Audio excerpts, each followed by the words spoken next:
కొంతమంది బీఆర్ఎస్ నాయకులు ఏమంటున్నారంటే కాంగ్రెస్ ప్రభుత్వాన్ని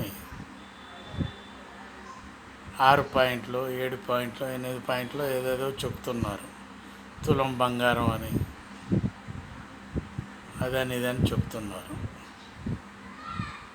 సరే, వీళ్ళు ఇవ్వలేకపోయారు, నువ్వు ఇచ్చి చచ్చిందేముందో అని అంటున్నారు ప్రజలు. ఏ విధంగా అంటున్నారు? నువ్వు మోసం చేసావు, మాయ చేసి ప్రభుత్వాన్ని 10 సంవత్సరాలు పరిపాలించారు అని అంటున్నారు ప్రస్తుతం ఉన్నటువంటి ప్రజానీకం. ఏ విధంగా మోసం చేశారు అని అడిగితే, దళిత బంధు అన్నారు, ఎలక్షన్ల ముందు దాన్ని తీసుకుని వచ్చారు. దళిత బంధు 10 లక్షలు ఎంతమందికి వేసినావు? ఎంతమంది ఉన్నారు? ఎంతమంది లిస్ట్ ఉన్నది నీ దగ్గర? వసాల మర్రి అంటివి, ఆ ఇల్లు అంటివి, ఈ ఇల్లు అంటివి,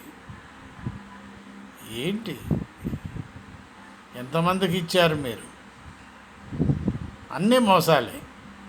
ఆ ఇచ్చిన వాటిల్లో కూడా మోసాలే. కొంత పర్సంటేజీ లీడర్లు తినటం, కొంత పర్సంటేజీ ఆ బీదవాళ్ళకు పోవటం. ఇది ఆ 10 సంవత్సరాల పరిపాలనలో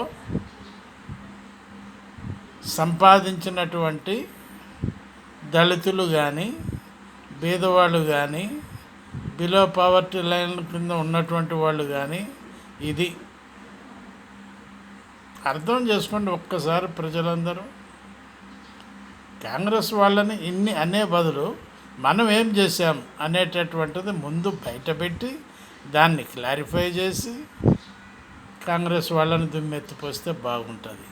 కానీ అది చేయటం లేదు, అది మనసులో పెట్టుకుంటున్నారు. కాంగ్రెస్ని తిట్టిపోస్తున్నారు అని ప్రజలు మాట్లాడుకోవటం జరుగుతుంది. ఇవే మాటలు రేపు ఎలక్షన్ వరకు అనుకుంటూనే ఉంటారు. సర్పంచ్ ఎలక్షన్ల వరకు అనుకుంటూనే ఉంటారు ప్రజలు. ఆలోచించండి ప్రజలారా.